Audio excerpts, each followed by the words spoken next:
Hello friends, இன்னைக்கு வந்து கிச்சன்ல யூஸ்ஃபுல்லா வந்து இந்த பிரஷ் எப்படி யூஸ் பண்றதுன்னு சொல்றேன். இது வந்து நீங்க சின்ன பசங்க யூஸ் பண்ண பிரஷ் வந்து நீங்க ரியூஸ் பண்றதுனாலும் பண்ணிக்கலாம். இல்ல இந்த மாதிரி கொஞ்சம் ஹார்டான பிரஷ் வந்து தனியா இதுக்குன்னு வாங்கிக்கிறதுனாலும் வாங்கிக்கலாம். இப்போ இந்த மாதிரி சின்ன பசங்க வந்து குட்டி பசங்க ஒரு 1 or 2 இயர்ஸ்க்குள்ள இருக்க பசங்களுக்கு நம்ம வாங்கி கொடுக்குற பிரஷ் அது வேஸ்ட் தான், அவங்க பிரஷ் பண்ண போறதில்ல. அது நம்ம வந்து ரீயூஸ் எப்படி பண்ணிக்கலாம்னு சொல்லி பார்க்கலாம். இந்த மாதிரி குக்கர்லாம் வந்துட்டு நீங்க கழுவும் போது இந்த உள்ளுக்குள்ள எல்லாம் வந்து உங்களுக்கு பெரிய இதெல்லாம் பாத்திரம் கழுவுற பிரஷ்லாம் போகாது. அந்த டைம்ல இந்த பிரஷ்ஷை வந்து நீங்க இமீடியட்டா உடனே யூஸ் பண்ணி டக்குன்னு கழுவிடலாம் சுத்தமா. அதே மாதிரி இந்த பருப்புலாம் வைக்கும்போது இந்த பக்கம் ஒழுகிடும், அதெல்லாம் இந்த பிரஷ் வச்சு இப்படி தேய்ச்சோன்னா ஈஸியா போயிடும்.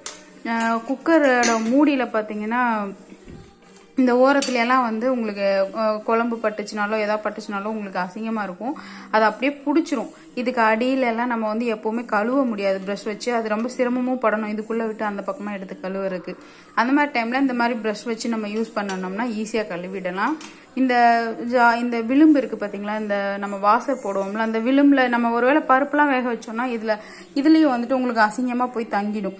அது நம்ம ரொம்ப நாள் கழுவாம விட்டுட்டாலும் ஒரு மாதிரி ஆயிடும், ஸ்மெல்லும் வரும், வாசரும் சீக்கிரம் போயிடும். அதனால நீங்க டெய்லியும் இது வந்து நம்ம கிச்சன்ல பாத்திரம் கழுவுற இடத்துல வச்சிட்டோம்னா, இதை நம்ம குக்கர் கழுவும் போதே இந்த பிரஷ் வச்சு யூஸ் பண்ணி கழுவிட்டோம்னா டக்குன்னு குக்கரும் நல்லா ஆயிடும், நமக்கு வாசர் இந்த மாதிரி பிரச்சனைகளும் அதிகமா வராது. விசில்லையும் வந்துட்டு இந்த உள்ளுக்குள்ள இருக்கிறத நம்ம டக்குன்னு ஒவ்வொரு நேரமும் கலட்டி கழுவ முடியாது. அப்ப இந்த பிரஷ்ஷை உள்ள வச்சு இப்படி தேய்ச்சோம்னா அதுவும் நம்ம ஈஸியா இது பண்ணிக்கலாம், சுத்தம் பண்ணிக்கலாம்.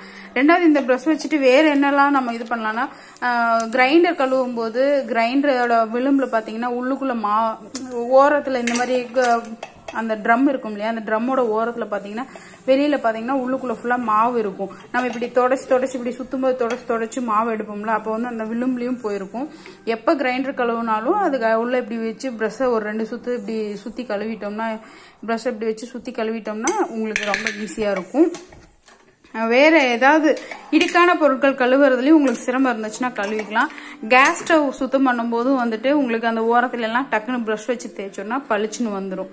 அதனால இந்த டூத் பிரஷ் வந்துட்டு நமக்கு ரொம்ப எசென்சியலான திங். நீங்க கண்டிப்பா ஒரு கிச்சன்ல வந்துட்டு 1 or 2 வச்சுக்கிட்டீங்கன்னா, ஏதாவது உங்களுக்கு கை வச்சு கழுவுறதுக்கு சிரமமா இருக்கு இதுல இந்த மாதிரி பிரஷ்ஷை யூஸ் பண்ணி கழுவலாம். இப்ப நான் சொல்றது உங்களுக்கு வந்து ஓகேவா இல்லைன்னு சொன்னீங்கன்னா நான் கழுவும் போது உங்களுக்கு தனியா வந்து வீடியோ எடுத்து போடுறேன். தேங்க்யூ ஃப்ரெண்ட்ஸ், நீங்களும் 2 பிரஷ் வாங்கி யூஸ் பண்ணி பாருங்க.